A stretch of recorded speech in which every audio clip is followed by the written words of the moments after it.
So today I'm doing a Naruto what if. I know this one in particular wasn't what most people were wanting, but I wanted to revamp a scenario within a certain arc for today's video. Now, if y'all want me to hurry up and get to the part 2 of what if Kakashi joined the Akatsuki video, what I can do is forego the next week's planned video and go ahead and upload the Kakashi Akatsuki one if y'all get this video to 500 likes. In other words, if today's video can get to 500 likes, then I will skip the other video I had planned to post and post the part 2 of Kakashi Akatsuki's video. So that's the deal. And with that being said, if y'all haven't yet, please subscribe to the channel, click the bell for more notifications, and of course, leave a like. It really does help me out. It puts the channel and the content out there. I really like doing these what ifs. I really enjoy it. So if you want to see more, please like and please like. So today's video is going to be covered in a couple of different scenarios. For context, this is basically what if Naruto didn't fight Pain at all during the Pain invasion arc. As in, what if Naruto was not summoned back to the village and engaged in a confrontation with Pain? The best way I thought this would happen is if that Naruto and Lord Fukusaku were not informed of the invasion in any way. And I don't want to change the scene with Tsunade talking down the village elders because I think that's one of her best moments. But instead, let's just say that Danzo decides to capture the messenger toad that was tasked to relay the information to Naruto. Because in all reality, Danzo killing the toad literally had the opposite effect of what he was wanting. So in other words, Naruto and Lord Fukusaku are not informed that the messenger toad's name has disappeared from the contract list, and therefore they have no reason to suspect something is going on. Furthermore, let's just say that Ma is with Naruto as well, just to make sure that we keep Naruto out of this scenario. The other part of this scenario that makes it a twist is that Team Guy's involved. Now, the way that they're involved can be played out in a couple different ways.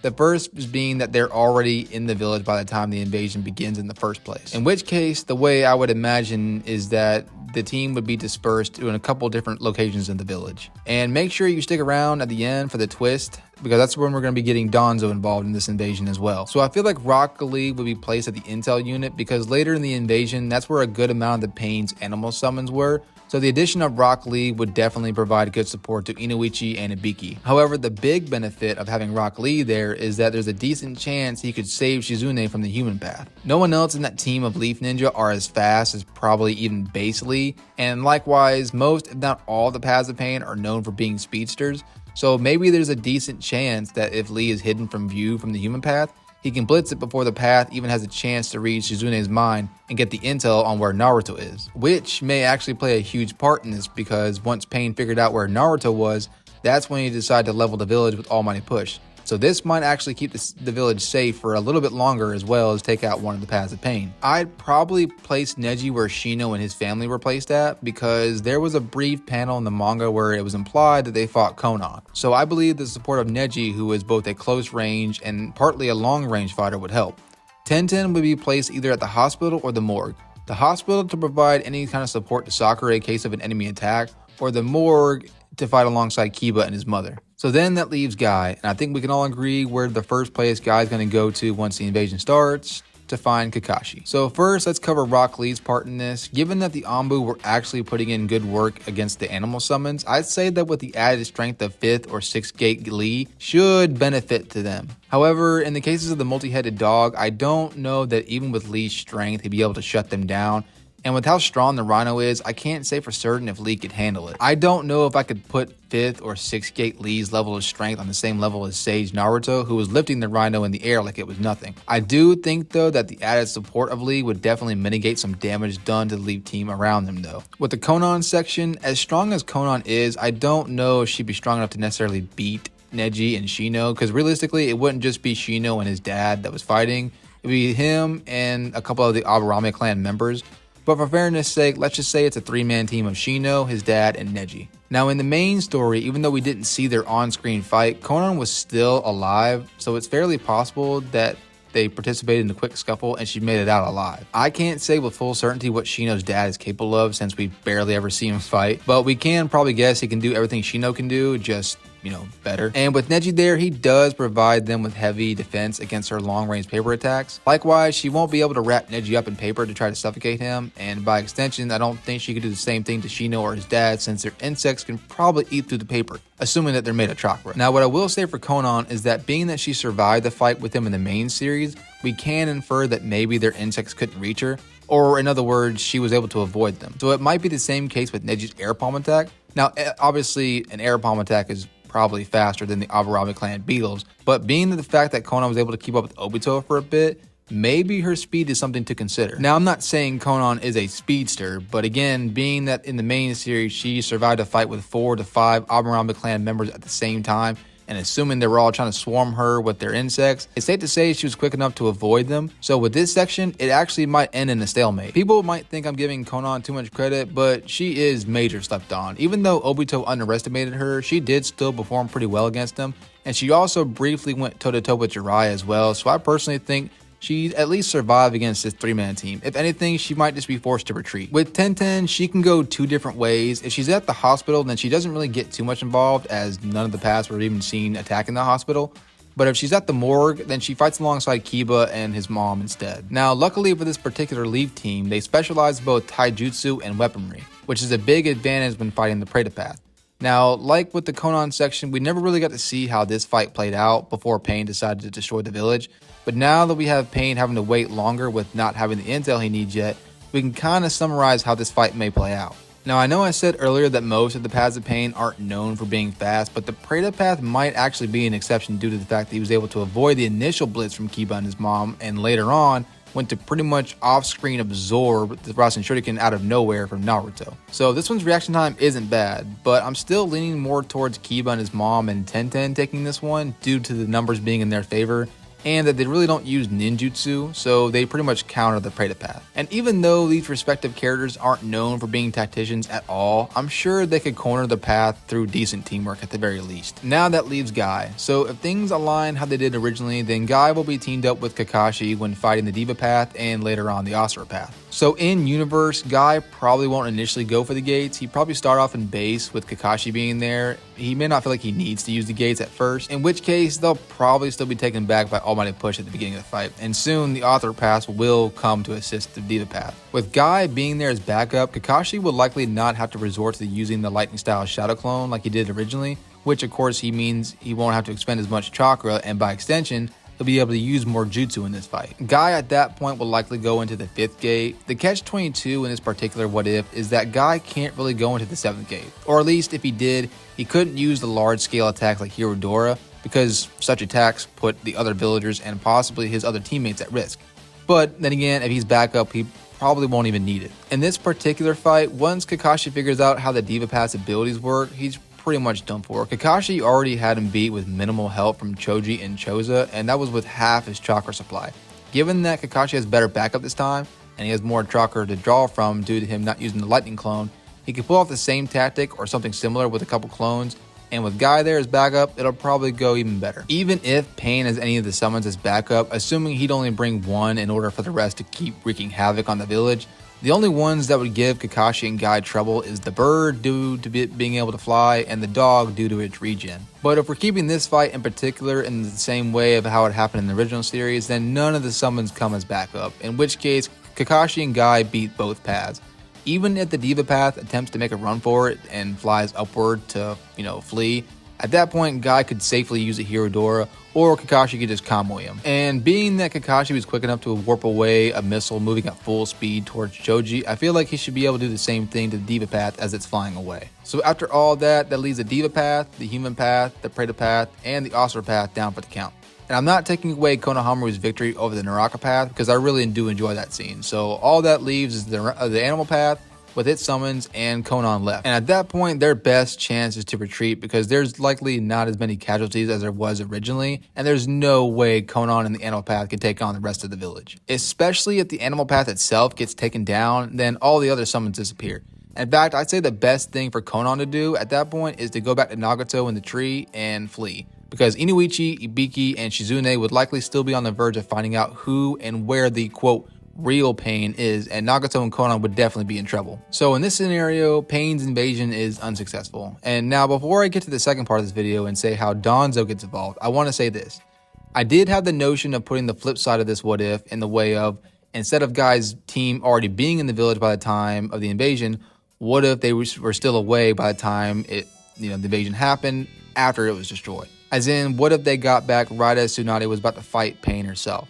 So realistically, Pain wouldn't stick around any longer after finding out where Naruto actually was, so Guy wouldn't have a chance to fight him.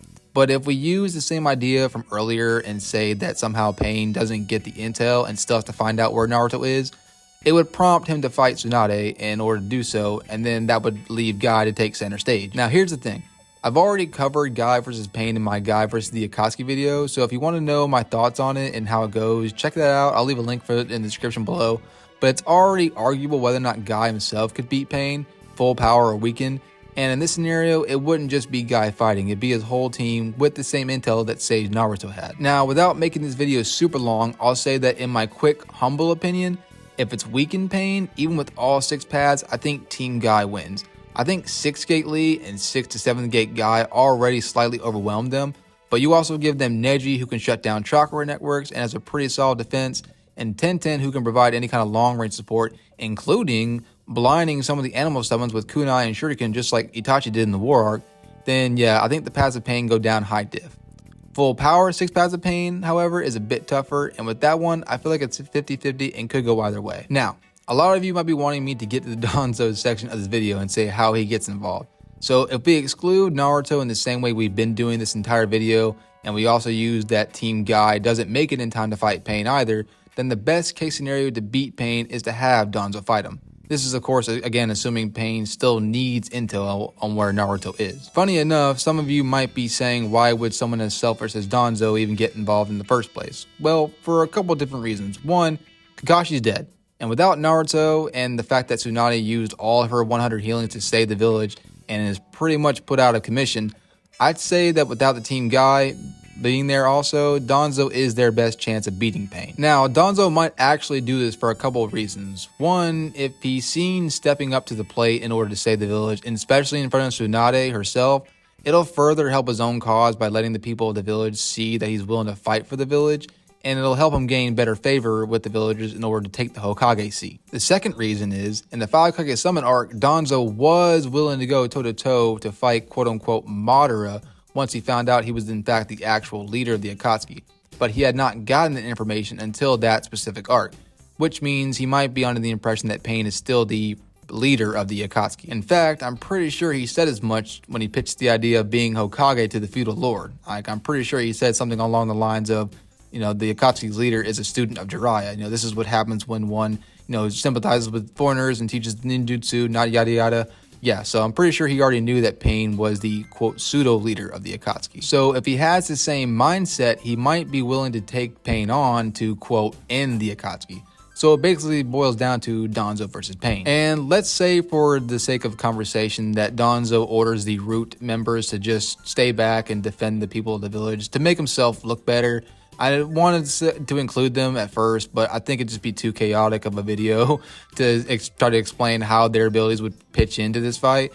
Maybe I'll do one like that in the future, but I think it does make sense for Danzo to have them protect the other villagers to, boost his image. So for right now, let's just say they start protecting the villagers instead of actually engaging in the fight. In which case, Danzo, like with everyone else in this situation, would have intel just as Naruto did. Tsunade will still likely give him Katsuyu, albeit grudgingly.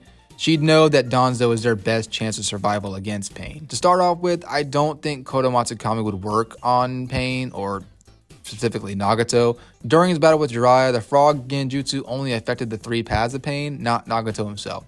I think it would be the same case with Kodo Matsukami. If Danzo could hit all 6 paths of Pain, he could win.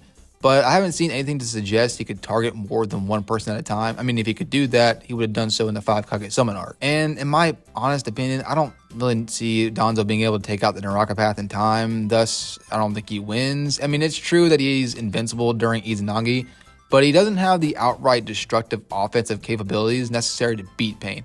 I mean, unless, relative to Sage Naruto or, Guy, who has incredible strength.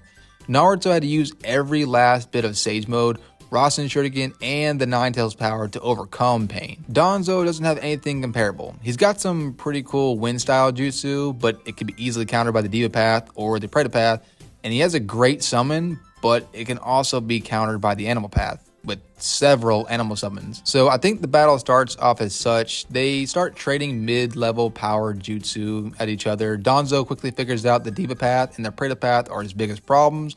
He tries to use Kodogan Sakami to take one out. Probably does, but it only gets revived.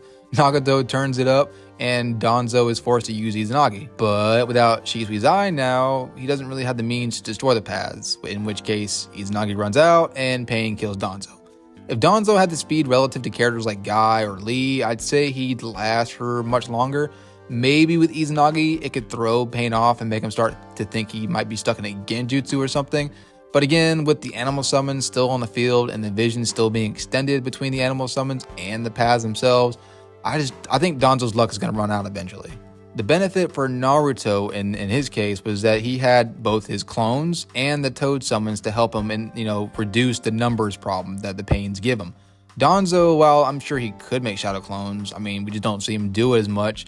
He doesn't have any other summons beside his, Rhino summon or whatever to really help him out. Again, the Rhino kind of gets taken advantage of by the other summons that Pain has. Conversely, for people like Guy, he doesn't have much backup. If we're doing this just for Guy, he doesn't have much backup, but the benefit for him is that he's super fast, and so he has better chances to just outright blitz each Pain one-on-one and pick them off at one at a time and just get it down to the Deva Path, which, again, arguable whether or not he can take it out or not, but I don't want to get into that. But that's the point, is Danzo it doesn't have the speed or the outright damage output to deal with all 6 paths of Pain at the same time. His best chance is probably to use his reverse tetragram sealing jutsu and self-destruct. Maybe if the paths try to do an all-out attack on him the same way they did against Jiraiya, like all at once, this actually could work, which kind of ends in a draw.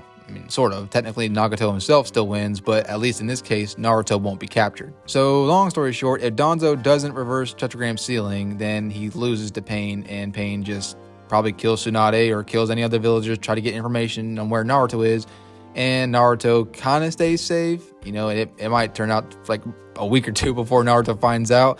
But if the opposite is true and Danzo decides to reverse tetragram sealing and take him out, then the village is safe, but Danzo is dead. So that's probably what's best for the village anyway. So there y'all have it. I'm sorry if this what if was too extensive or at all like left field. I try to come up with different ideas and interesting ideas when making up different scenes in an already existing arc. But admittedly, I'm not the best at storytelling, so you just have to, bear with me and, bear that in mind. Just try to give me as much slack as you can. In any case, I really hope y'all enjoy this video. Please let me know what y'all think, and be sure to comment on what other what ifs y'all like me to do. I saw some good ideas in the community post I made the other day, so I'm definitely putting them on the list. Thank you all for watching all the way to the end if you have. Please be sure to leave a like and subscribe if you want to see more content like this. Remember, if this video gets 500 likes, I will post part 2 of the What If Kakashi Joined the Akatsuki video early. Thank you all for watching, stay safe, and until my next video, LightningSnow, out.